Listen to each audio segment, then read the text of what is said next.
Bien, bonjour à toutes et tous. Donc, je me présente, je suis Fabrice Aligan, je suis directeur commercial de BDS.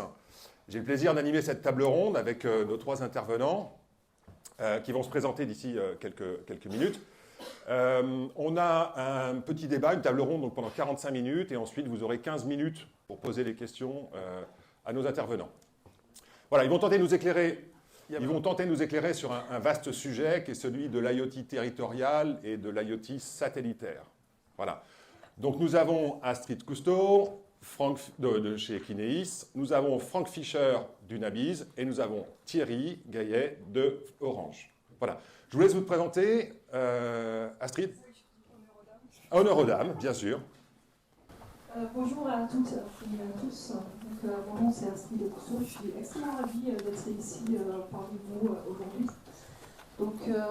Moi j'ai travaillé pendant plus de 20 ans pour un industriel français plutôt dédié au réseau énergétique et électrique, pour lesquels pendant 15 ans j'étais en charge du développement international des solutions de la télévision par satellite. Donc j'ai connu toute la partie lancement dans les années 2000 de Canal+, TPS, et puis par la suite toutes les évolutions de la distribution de la télévision, sur du réseau IP, sur du réseau fibre optique. Ce matin il y a pas mal de sessions sur la partie antenne, donc les antennes je connais extrêmement bien. J'ai travaillé pendant 15 ans pour une marque qui est très connue en France qui s'appelle Vigeosat. Et en 2015, j'ai plutôt pris le relais sur la partie réseau de distribution électrique intelligent et communicant, où j'avais la responsabilité de la direction commerciale du marché européen. Donc quand on parle de réseau intelligent communicant, c'est ni plus ni moins des réseaux IoT. Et en 2020, j'ai rejoint la société Kineis, donc opérateur satellitaire dédié à l'IoT. Qui couvre, je dirais, un peu en technologie avec une couverture mondiale globale. Franck. Très bien, merci. Bonjour à toutes et à tous, donc Frank Fischer. Assez rapidement, je connais beaucoup de gens dans la salle, je suis ravi de tous vous revoir. Donc moi aujourd'hui je suis, excusez pour le titre à rallonge, les anglo-saxons adorent ça, donc Executive VP of Global Marketing and Communication pour Unabiz. Grosso modo je fais du marketing et de la com pour le groupe. Je suis un vieux de la vieille de l'IoT, commencé en 2009, avec certaines personnes dans cette salle d'ailleurs, j'ai été donc employé de la société Adonis, qui est un des nombreux fabricants device IoT basé dans la région grenobloise notamment. J'ai commencé chez eux en tant que business développeur, j'ai été en charge du marketing, ensuite j'étais en charge de la partie gestion administrative et financière, participé à l'intro en bourse de la société en 2017. Suite à ça, je suis devenu directeur général délégué de la boîte et ensuite PDG pendant 3 ans et demi. Voilà. Et après avoir touché absolument à tout dans le domaine de l'IoT, c'est-à-dire surtout toutes les galères de l'IoT, avec la naissance des réseaux publics, l'arrivée des réseaux privés, avec un axe très fort autour de la convergence, ce qui nous a posé quelques problèmes chez Adonis dans le passé de relations avec les différents prestataires. On n'a jamais fait de choix de réseau, on a toujours adressé le besoin de nos clients. Donc on a touché absolument à tous les protocoles, Sigfox, LoRa, LoRaWAN, et autres réseaux privés lorsque c'était nécessaire. Voilà, après 13 ans de bons et loyaux services, j'ai démissionné de mon poste de PDG fin 2022 pour rejoindre le groupe Unabiz, dont je vous parlerai très rapidement par la suite. Thierry.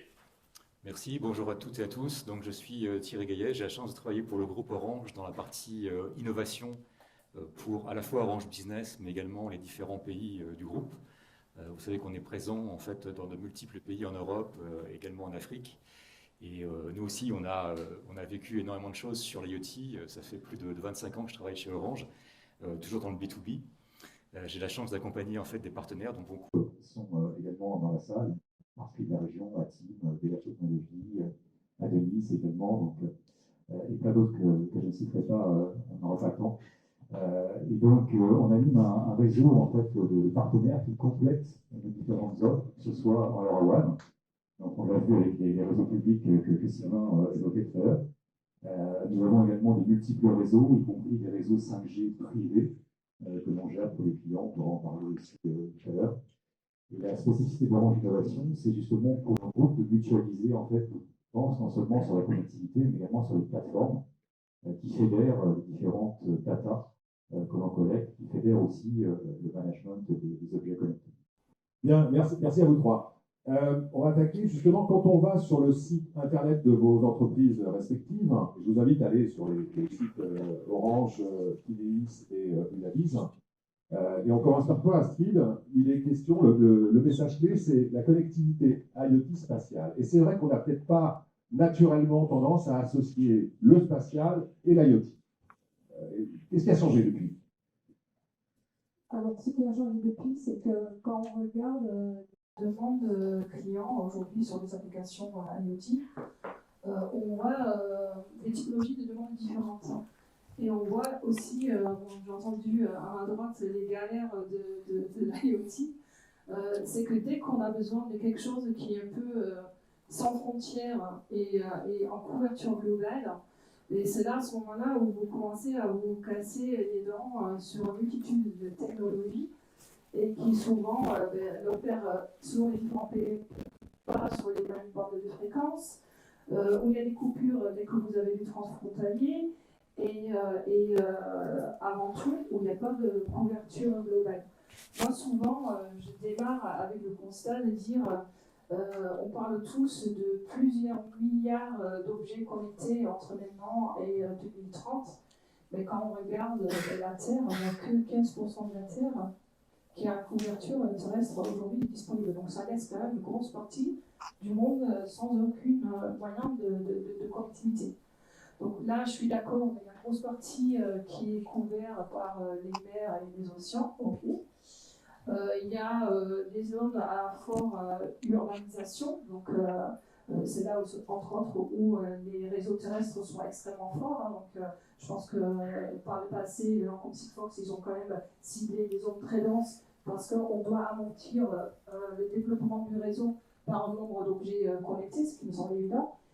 Mais aujourd'hui, si on regarde que les Nations Unies estiment que 65% de la population de demain vit dans des zones urbaines, mais que les villes en forte progression dans le monde ne sont ni en Europe, ni en Amérique du Nord, mais sont en Afrique et dans des pays asiatiques avec des points tendus.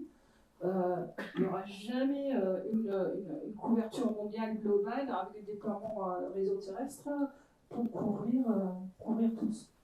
Donc de là est venue la partie spatiale, parce qu'aujourd'hui, avec ce qu'on appelle le New Space, qui a divisé le coût de l'accès à l'espace par 10, ça veut dire qu'aujourd'hui, des sociétés privées à financement privé peuvent déployer des constellations qui proposent justement une couverture mondiale globale à des coûts moindres, avec des coûts de connectivité moindres. Donc Kineis est né du système Argos, qui a été lancé dans les années 80, qui avait avant tout, je dirais, une historique scientifique et environnementale.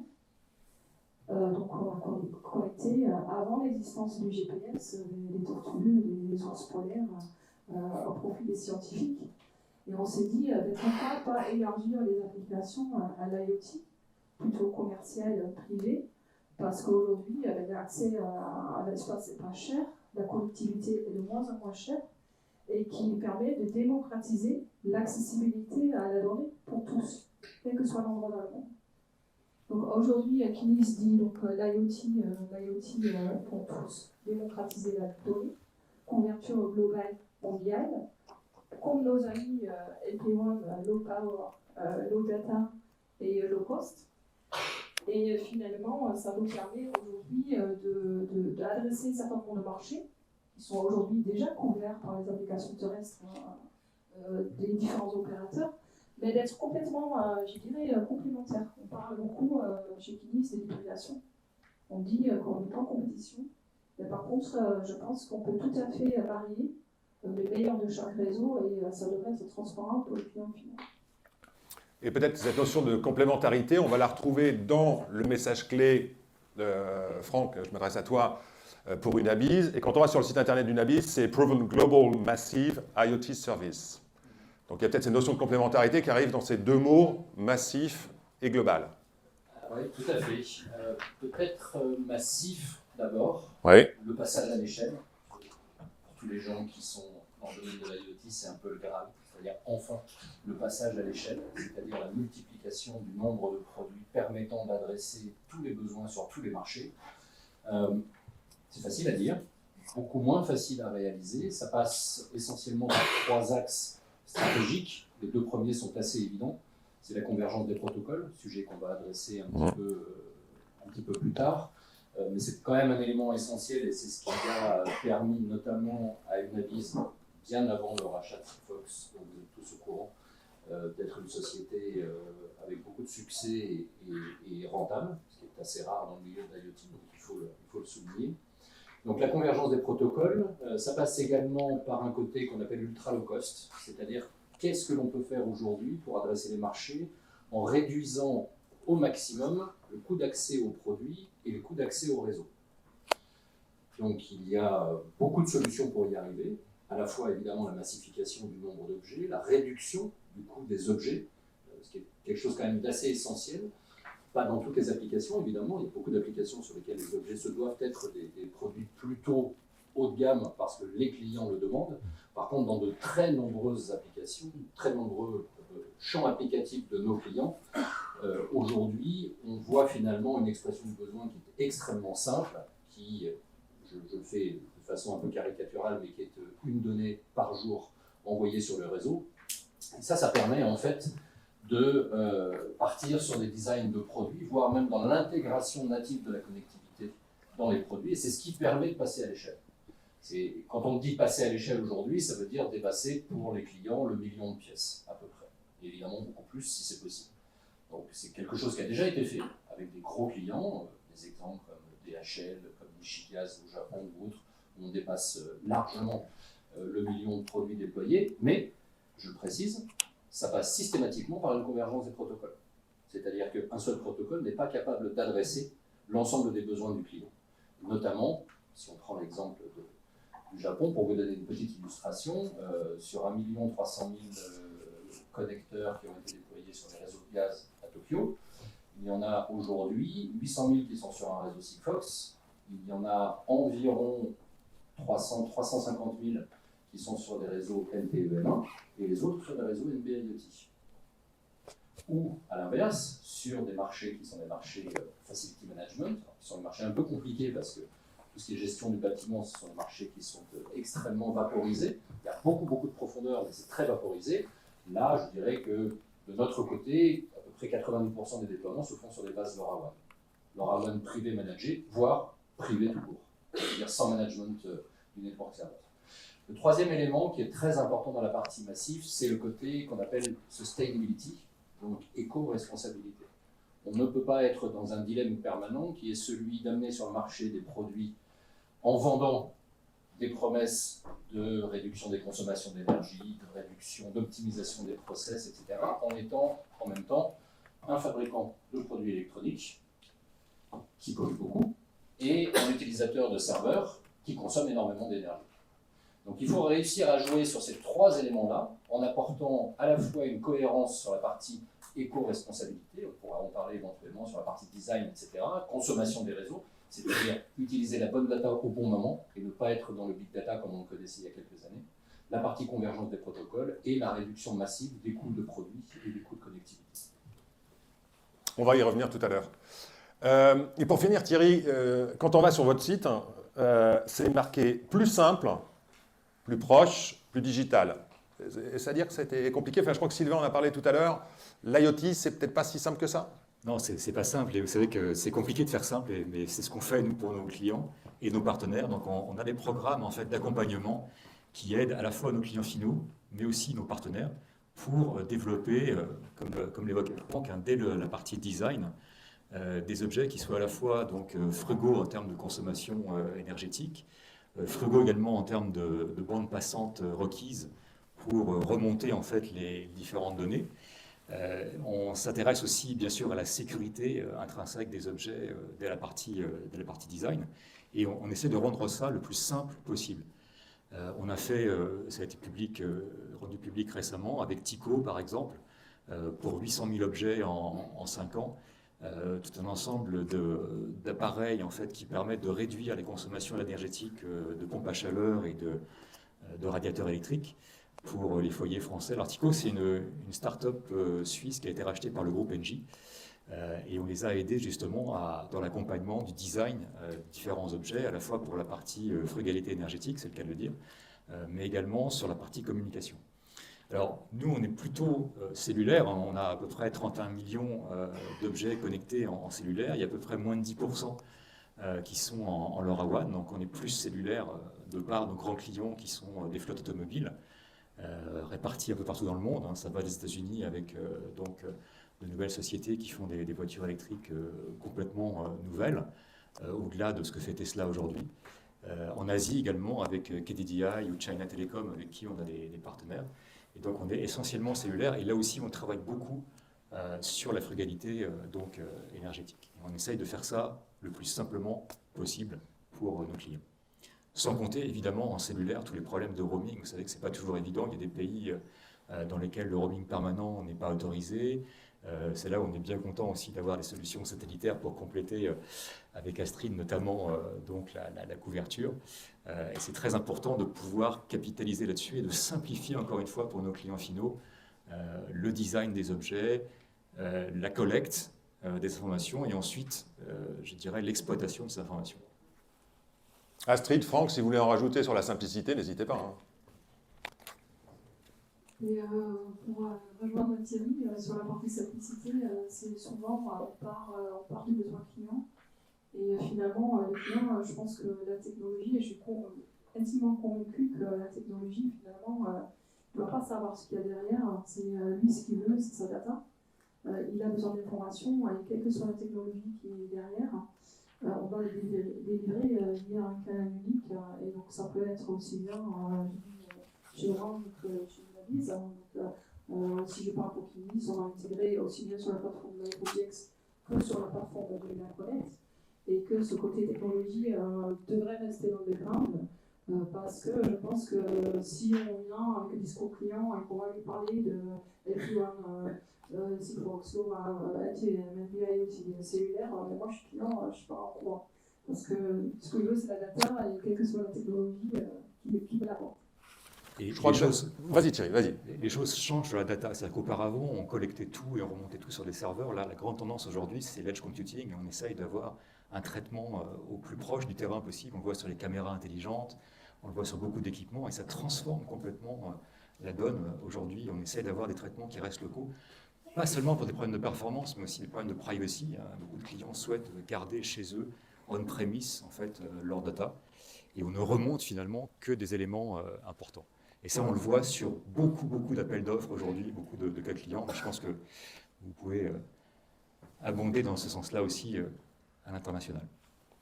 Oui, parce que d'ailleurs, je crois que quand on a préparé, on a fait une petite répétition quand même de cette table ronde. Et quand on a préparé cette table ronde, Franck, tu as même dit, je crois, c'est de manière un peu tranchée, un client qui pose des questions sur la techno, c'est pas un client. Un client qui pose des questions sur la techno, c'est tout à fait légitime, mais généralement, on est très loin de bon commun. Voilà. Donc, il y a un concept en marketing qui s'appelle le concept KISS. Je ne sais pas si vous connaissez, c'est Keep it simple and stupid. Voilà. Il faut absolument rendre totalement transparent l'intégration technologique pour le client. Encore une fois, je suis totalement en phase avec mes collègues. Il faut qu'un client se préoccupe de son besoin, qu'il sache l'exprimer. Il faut l'aider parfois même à l'exprimer. Et il faut que toute la couche technologique, qui peut s'avérer extrêmement complexe, et vous le savez tous, soit quelque chose du ressort des spécialistes. La difficulté, c'est de rendre simple, effectivement, de le rendre simple et efficace. On va en parler un peu parce que ça rejoint encore une fois la convergence. Voilà, c'était le sujet d'après, justement, puisqu'on parle de LP1, de satellite, de 5G, réseau privé, réseau public. Comment est-ce qu'on peut envisager une convergence de ces différents supports, de ces différentes couches? Thierry?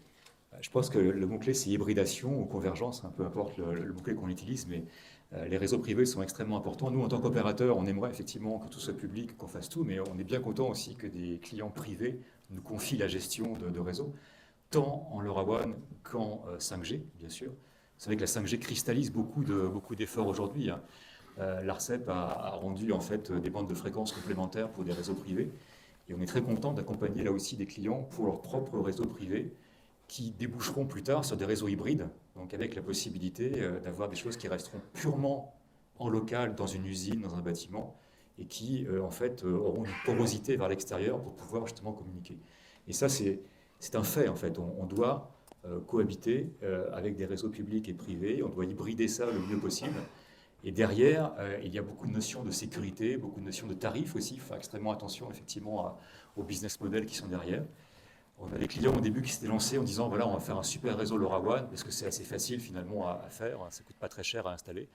Et finalement, ils se sont rendus compte que c'était quand même un métier d'opérer en fait tout ça, et on nous redonne finalement la gestion de leur réseau privé parce que c'est également un métier d'opérateur. Donc je pense qu'il faut vraiment avoir cette approche pragmatique de dire que tout va coexister, et avec la partie satellitaire également, de manière à gérer tout cela. Et ça va se traduire en termes de plateforme par des outils convergents. Il faut absolument éviter que les clients se retrouvent avec 10 dashboards ou une dizaine de dashboards différents et d'avoir des parcs complètement hétérogènes à leur niveau.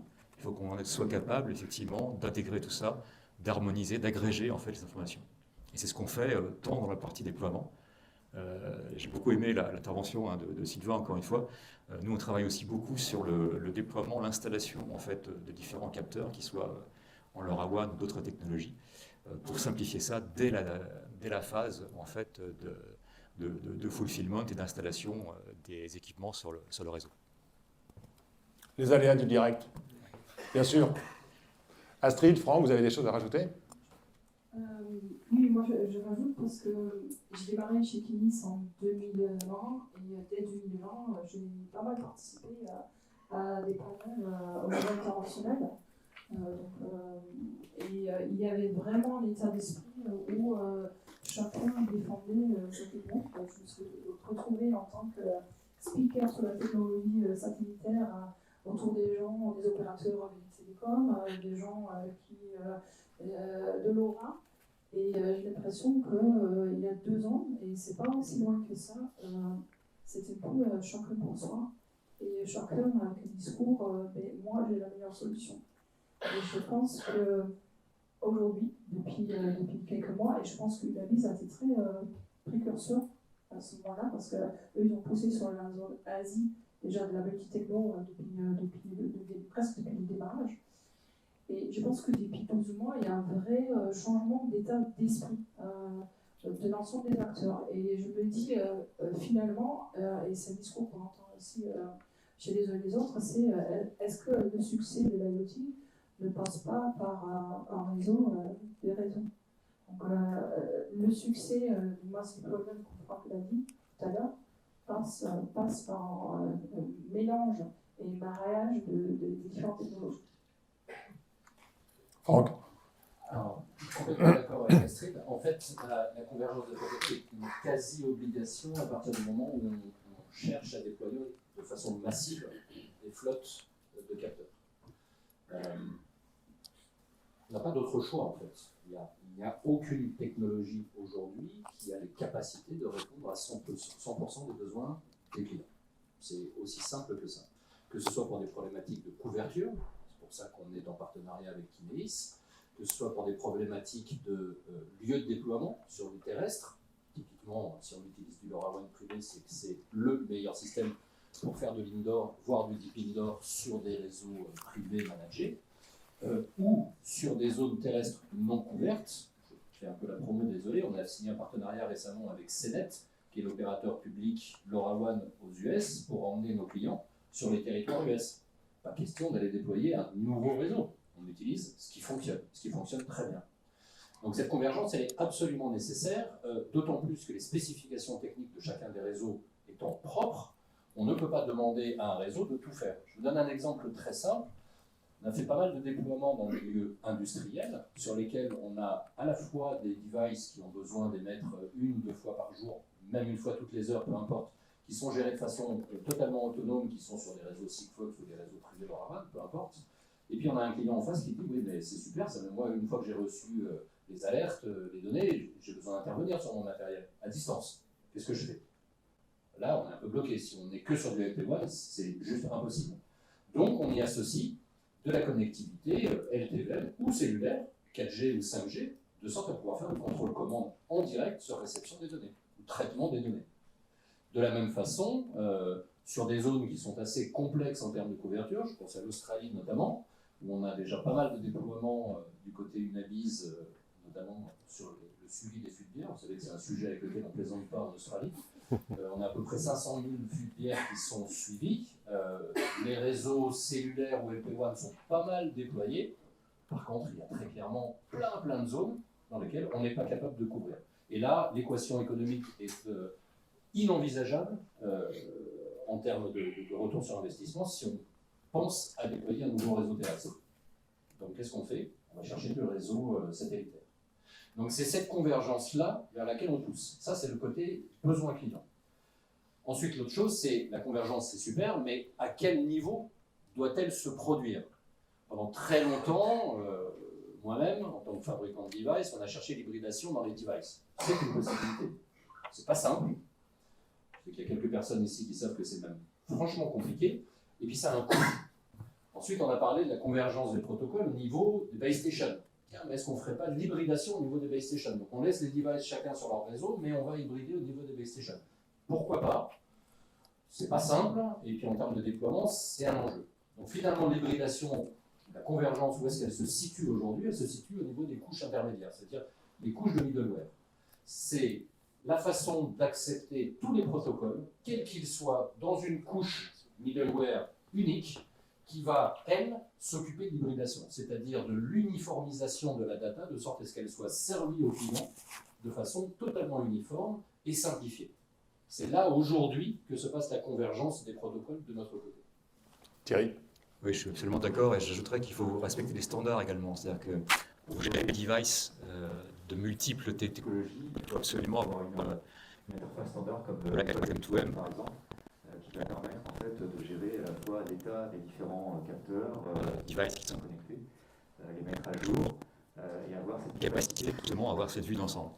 Et nous, chez Orange, on participe énormément justement à ce groupe de standardisation pour être sûr que quels que soient les différents fabricants, on puisse avoir cette couche la plus standard possible pour faire ce que Franck vient d'évoquer, c'est-à-dire avoir cette vue globale et dans les middleware, on soit capable d'avoir toutes les API ouvertes de manière à communiquer entre différentes plateformes. C'est très important, y compris lorsqu'on change d'opérateur, comme on l'a évoqué un petit peu avant aussi. Donc en fait, entre les standards, les normes, l'harmonisation, on arrive à passer un peu au-delà de cette notion de frontière dont on parle depuis un petit moment maintenant. C'est un long chemin. C'est un long chemin. Effectivement, on part de loin. La cloud M2M n'est pas encore complètement répandue, mais justement, on promeut ce standard de manière à ce qu'il y ait cette couche pour le bénéfice du client final. Le bénéfice, c'est évidemment qu'il y ait une interopérabilité qui puisse sereinement, par exemple, acheter un capteur à un fabricant X et puis ensuite passer à un fabricant Y, qui puisse changer d'opérateur aussi, sans avoir à se poser des questions existentielles justement sur la pérennité, sur qu'est-ce qui va se passer, est-ce que je dois changer tous les devices, etc.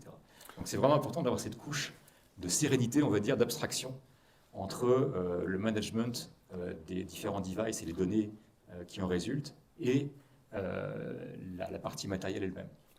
Une question qui vient, alors qu'on ne l'a pas préparée du tout, celle-ci, quand on a répété. Justement, est-ce qu'il y a une organisation internationale qui œuvre aujourd'hui pour une harmonisation des fréquences, des réseaux, pour justement accompagner cette convergence? Déjà, il y a le 3GPP accompagné de la GSMA, évidemment. C'est le grand club de tous les opérateurs. Donc ça, c'est fondamental parce que c'est là où sont définies toutes les releases, à la fois de la 5G, bien sûr, mais également donc, de l'évolution de la 4G aussi. Mais vous avez d'autres organismes internationaux, comme l'ETSI, par exemple, qui est basé en France. Vous avez l'OMA, l'Open Mobile Alliance, qui a donc fondé justement le protocole universel, le standard Lightweight M2M. Donc il y a effectivement des grandes instances où on invite à la fois les opérateurs, mais aussi tous les fabricants, les partenaires, pour définir les standards. L'interopérabilité, c'est absolument clé. Si on veut avoir un réseau international, si on veut pouvoir justement communiquer entre différentes plateformes, il faut qu'on se repose sur des standards. Alors ça prend du temps, évidemment, hein. Plus on est nombreux, plus on va loin, mais plus ça prend du temps. Et donc, il faut être conscient de l'importance pour le client final. Franck, quelque chose à rajouter? Pas préparé, donc rien à ajouter. Rien à ajouter. Parfait. Petite question qui est plus pour Astrid, mais après, messieurs, c'est pareil, vous pourrez intervenir, commenter sa réponse. Avec l'annonce des réseaux Starlink, Elon Musk, Kuiper, Amazon, est-ce qu'on peut vraiment parler de réseaux haut débit et quelle évolutivité on peut attendre de ces réseaux?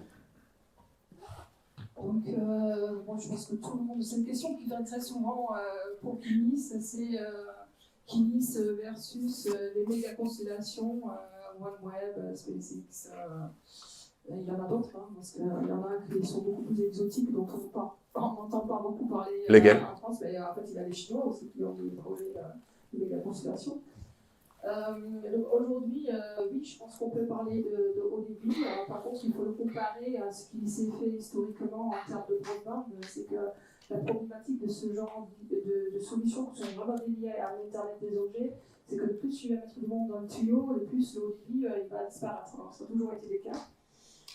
Par contre, pour comparer à Kinis, donc c'est des méga constellations qui sont vraiment dédiées à l'Internet et broadband, donc c'est un peu une application différente. Donc on sort du contexte IoT, petit message, low power, low cost. C'est quand même, je dirais, des solutions à coût plus important, avec des antennes et des infrastructures quand même qu'il faut alimenter, ce qui n'est pas le cas sur l'IoT.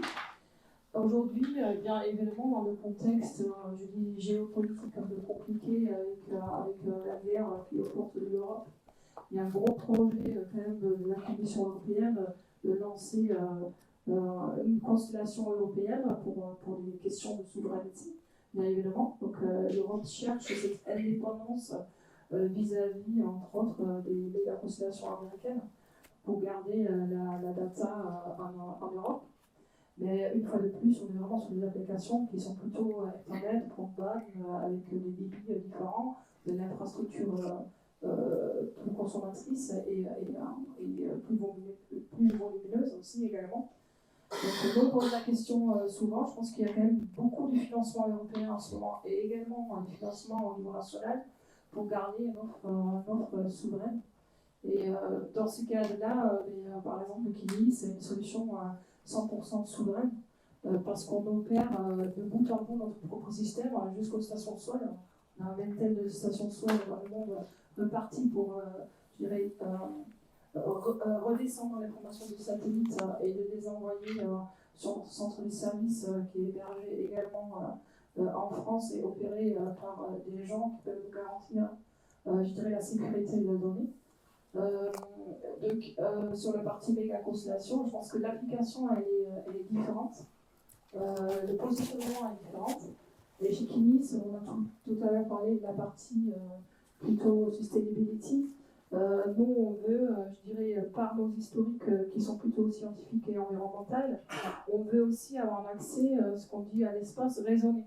Donc, nous, on adresse une connectivité globale mondiale avec un collecte de données à moins de 15 minutes, quel que soit l'endroit dans le monde, avec seulement 25 satellites. Avec nos satellites, ça fait taille d'une grande boîte à chaussures, d'une trentaine de kilos, mais avec ça, on arrive à avoir une performance exceptionnelle par rapport aux gens qui doivent lancer des centaines et des centaines de satellites qui sont beaucoup plus petites et qui ont du coup une performance avec 100, 200, 300 satellites, ce que l'on peut atteindre avec seulement 25.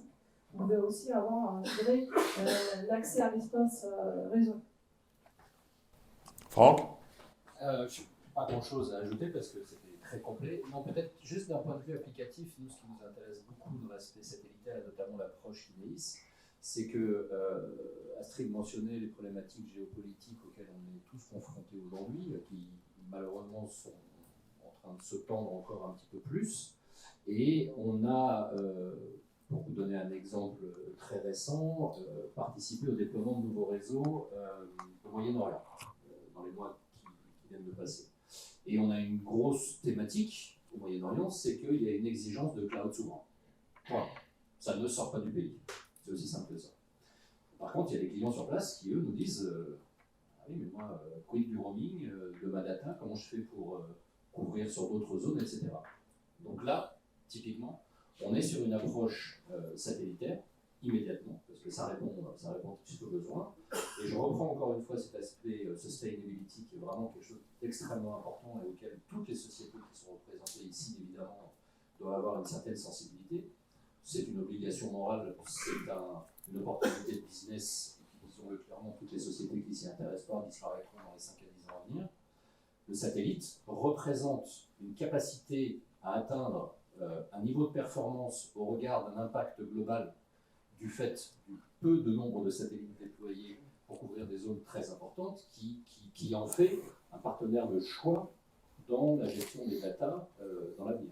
Déjà aujourd'hui, mais dans l'avenir encore plus. Merci. Thierry? Oui, non, absolument. Ça rejoint aussi l'edge computing, c'est qu'il faut effectivement sur la partie terrestre faire un maximum de calculs, garder souverain les différentes datas, ne remonter que l'essentiel. Je partage tout à fait ce qui vient d'être dit, on a les mêmes contraintes dans beaucoup de pays, même en France d'ailleurs, il y a des problèmes de souveraineté qui sont extrêmement importants. On travaille avec des usines extrêmement dangereuses en termes de produits manufacturés par exemple, qui nous imposent là aussi des choses extrêmement contraintes en matière à la fois d'hébergement, de calcul de données et le fait de ne pas sortir en dehors des sites, avec des couvertures qui sont effectivement parfois délicates aussi sur des sites industriels assez vastes. Merci. Il y a un mot qui a déjà été évoqué, je crois, c'était toi, Sylvain, sur la partie sécurité. Aujourd'hui, l'IoT est partout. On a du surveillance d'ouvrages d'art, vidéosurveillance, les transports avec les véhicules autonomes. Donc, on a des applications qui sont toujours plus sensibles pour nos industries. Quel niveau de sécurité est-on en droit d'attendre des différents réseaux? Et comment est-ce que vous gérez ça? Je crois qu'on avait parlé aussi de Big Data avec toi, Thierry. Oui, je peux commencer si vous voulez. Donc effectivement, c'est toute la chaîne en fait qui compte. Vous savez que la chaîne de l'IoT, elle est assez vaste. Donc il faut avoir une approche end-to-end, de bout en bout, pour gérer la sécurité, et ce, dès le départ.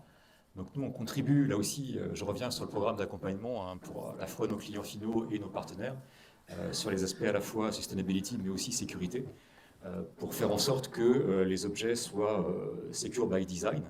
Alors ceux qui sont cellulaires, c'est encore plus facile, parce qu'on a... donc la carte SIM, alors quelle que soit sa forme, ça peut être une SIM physique classique, ça peut être une eSIM, une iSIM complètement intégrée aussi. Mais on a par exemple aujourd'hui un projet extrêmement intéressant avec Thales de sécurisation qui s'appelle IoT Safe, qui permet d'utiliser le Secure Element que constitue la carte SIM, qui a un niveau de sécurité extrêmement fort pour, dès le départ de l'objet, sécuriser un maximum de choses. Alors c'est pas tant pour la partie chiffrement, c'est aussi pour la partie identification. Et après, tout au long de la chaîne, nous sommes là pour accompagner aussi nos clients. Nous avons aussi, bien sûr, Orange Cyberdéfense, qui est notre filiale qui est spécialisée dans ce domaine, qui fait des prestations à la fois de conseil, d'aide au design, mais également de surveillance en permanence du réseau. Donc on a beaucoup d'algorithmes d'intelligence artificielle qui travaillent aujourd'hui pour détecter des patterns absolument non identifiés, parce que les hackers sont de plus en plus sophistiqués. Et donc c'est très difficile aujourd'hui tout au long de la chaîne de percevoir en fait quelles sont les attaques. Donc là on travaille beaucoup, et c'est du 24/7 dans nos SOC, dans nos centres de sécurité, pour s'assurer que de bout en bout on ait bien cette couverture. Donc c'est à la fois du chiffrement, c'est donc une notification forte, vérifier qu'il n'y a personne qui vient en intermédiaire. Et c'est effectivement, comme le dit Fabrice, en Big Data, la possibilité de s'assurer que tout est complètement sécurisé au niveau hébergement. Astrid? Bien évidemment, chez Kinis, on fait exactement la même chose. Je suis déjà introduit un peu sur la question avant. Pour nous, c'est quand même un changement d'état d'esprit aussi, parce qu'en même temps, on arrive à des 40 ans d'expérience en Argos, mais pour traquer les tortues en mer, la sécurité n'est pas super importante. Donc nous, on opère de bout en bout avec tous les systèmes sécuritaires nécessaires, et on voit quand même, en fait, il y a deux sensibilisations. Il y a la sensibilisation client, quand on travaille sur l'IoT avec des grands groupes, avec, je dirais, un fort enjeu industriel. On a Thales, mais il y en a Airbus, il y en a d'autres. Dès le démarrage, je dirais, de l'approche client, la partie sécurité directement sur la table. Et d'ailleurs, sur le déploiement des objets IoT, on a l'obligation, aussi bien au niveau du device que l'ensemble de l'infrastructure, d'effectuer un certain nombre de tests par une société d'audit externe sur la sécurité. Donc, chez Kinis, on en a déjà fait plusieurs pour plusieurs grands groupes industriels où en fait il y a un test BIOS sur l'ensemble des couches sécuritaires. Si je rejoins la question de Franck sur la partie opérée dans certains pays, on a des demandes très spécifiques effectivement sur la data. On sait traiter aujourd'hui, nous, dans chaque message, il y a un ID, l'authentification, plusieurs couches sécuritaires, mais on rajoute au-delà aussi des couches de sécurité demandées par les clients, qui sont propriétaires, soit même nous, on n'a pas accès à la donnée.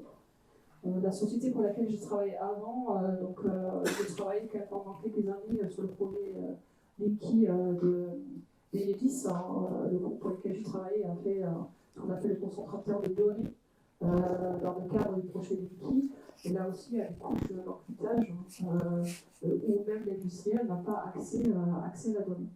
Donc là aussi, au niveau européen, il y a pas mal d'actions en cours aujourd'hui qui sont poussées, entre autres, par le commissaire Breton, qui veut pénaliser des sociétés qui déploient des objets connectés et qui ne sont pas sécurisés. Parce que ça, pour les questions de souveraineté, ça amène un danger sur l'ensemble de nos industriels, de gestion des réseaux, avec toutes les complications que ça peut amener par la suite. Franck, un complément sur la notion de sécurité? Tout petit, hein. Mais... Tout petit parce qu'il y a quand même beaucoup de choses qui ont été dites déjà. Alors c'est vrai que nous, en tant qu'intégrateur, on est moins confronté directement à ce type de problématique. Je m'explique, c'est qu'on s'appuie beaucoup, bien évidemment, sur ce qui est fait par la plupart de nos partenaires, que ce soit sur la partie réseau, sur la partie device, voire sur la partie application finale, qui parfois est fournie par des partenaires. On s'appuie sur les niveaux de sécurité qui sont intrinsèquement fournis par ces différents partenaires. Ensuite, je pense qu'il est intéressant d'aborder, c'est le sujet de la sécurité, non pas la sécurité intrinsèque, mais la sécurité demandée par le client. Un client va toujours s'appuyer sur, bon, ok, vous opérez un réseau, vous avez tel type de device, c'est très bien, je m'appuie là-dessus. Ce qui est important, c'est de déterminer quel est le niveau de sécurité demandé. C'est-à-dire, quel est le niveau de criticité qui est celle de l'application du client. Parce qu'à ce moment-là, on a tout un éventail de systèmes de sécurité complémentaires qui peuvent être associés. Mais cet élément-là, il doit vraiment être traité dès le démarrage d'un projet avec un client. C'est-à-dire, quelle est la criticité de votre application et la criticité, en tout cas, dans l'intégrité de la data que vous allez recevoir. Pour beaucoup, soyons honnêtes, les niveaux de sécurité qui sont offerts aujourd'hui par les fabricants de devices, les opérateurs de réseau ou les administrateurs de plateforme est largement suffisant. Largement suffisant. Pour d'autres, ce n'est pas le cas. Donc là, effectivement, on peut à la fois s'appuyer sur des réseaux privés, déjà, qui vont limiter grandement la possibilité de hacking. On va s'appuyer sur certains types de devices, comme le disait Thierry, avec une approche de security by design, que ce soit à travers des doubles micros ou des micros spécifiques avec des couches de sécurité complémentaires, sur éventuellement aussi un cryptage renforcé de la donnée au moment de son transit. Ça aussi, c'est possible. Et évidemment, là où ça devient aussi très très critique pour nos clients, et c'est un sujet qu'il faut adresser, c'est au niveau du stockage sur les serveurs. Alors, là, c'est quelque chose qui est quand même beaucoup plus complexe, qui relève peut-être un petit peu moins de nos métiers de l'IoT, mais auquel il faut être extrêmement sensible pour apporter ces couches de sécurité supplémentaires. Parfait, merci. Un dernier sujet avant que je donne la parole à notre auditoire. La notion, tu en as parlé tout à l'heure, Franck, la notion de sustainability. L'empreinte carbone, comment est-ce qu'on peut envisager demain la consommation de ces réseaux et justement, parce que tu as dit, ceux qui ne tiennent pas compte de ce paramètre-là, tu as dit dans 5 ans, 10 ans, ils ne sont plus là. Comment est-ce qu'on peut envisager la notion de sustainability dans l'IoT? Je vais juste préciser pourquoi j'ai dit ça. C'est un sujet qui est au cœur de la stratégie d'Unavis depuis 5-6 ans. Et on a la chance d'être complètement global. C'est-à-dire qu'on mène systématiquement des interviews auprès de grands clients, des fonds d'investissement qui sont au capital. Aujourd'hui, la notion de sustainability, c'est-à-dire d'impact carbone, elle est au cœur de toutes les stratégies des grandes sociétés. Récemment, on a fait un nouveau tour de table en série B chez Unavis. On avait 9 investisseurs sur 10 qui avaient des grilles de lecture ESG. C'est-à-dire que si vous n'êtes pas intégré là-dedans, vous n'avez pas d'argent. C'est aussi simple que ça. Donc, c'est pas comment dire, Un vœu pieux. un effet ou un buzzword de mon côté, c'est une vraie réalité. Et en plus de ça, il y a une pression sociale par nous, en tant qu'utilisateurs, qui n'accepteront plus demain d'utiliser des systèmes qui sont trop consommateurs ou qui ont un impact sur l'environnement qui est trop important. Donc, c'est quelque chose qu'il faut prendre en compte dans chacun de nos développements. Alors, on n'est pas dans les métiers les plus faciles, dans lesquels ça doit s'appliquer, évidemment. Mais il faut absolument y aller. Et à la fois, à travers la promesse que l'on vend à nos clients finaux, c'est-à-dire on va vous aider à réduire vos consommations d'énergie, on va vous aider à réduire votre empreinte carbone par une optimisation de vos process, par la digitalisation, etc.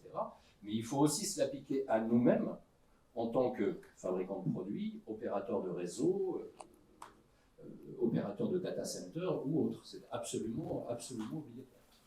Thierry, un complément? Oui, absolument. C'est toute la chaîne, encore une fois, qui doit être optimisée. Alors, les objets eux-mêmes, nous, on travaille beaucoup sur les terminaux qui sont, pour la plupart, entre 70 et 80% de l'empreinte énergétique, surtout les smartphones et les caméras intelligentes, enfin tous les objets qui ont une intelligence assez forte. Donc, on est très attaché à faire en sorte que nos partenaires puissent vraiment travailler la sustainability sur ces objets-là. La maintenance, le fait de pouvoir remplacer facilement des pièces, utiliser des matériaux recyclés, qui soient eux-mêmes recyclables d'ailleurs par la suite. Au niveau du réseau, je ne sais pas si vous savez, mais par exemple les antennes 5G qu'on déploie aujourd'hui, en complément de celles de la 4G, consomment 10 fois moins que celles de la 4G. Ces antennes qui sont directives, où il y a une mise en veille automatique, donc on fait beaucoup d'efforts aussi sur le réseau lui-même pour consommer beaucoup moins. Et comme disait Franck, ça va jusqu'au data center, qui eux aussi sont optimisés avec une température ambiante, avec donc tout un tas d'efforts qui sont faits pour que globalement l'empreinte globale soit la moins forte possible. Et je peux vous assurer que ce n'est pas du washing, c'est vraiment quelque chose où on travaille tous de manière très très poussée aujourd'hui en accélération pour aller jusqu'à des ABAC justement qui indiqueront le niveau de sustainability des différents objets. On travaille là-dessus, on n'est pas les seuls à le faire. Merci de nous avoir éclairés tous les trois. Je pense qu'on peut les applaudir. Merci à vous. Merci à vous.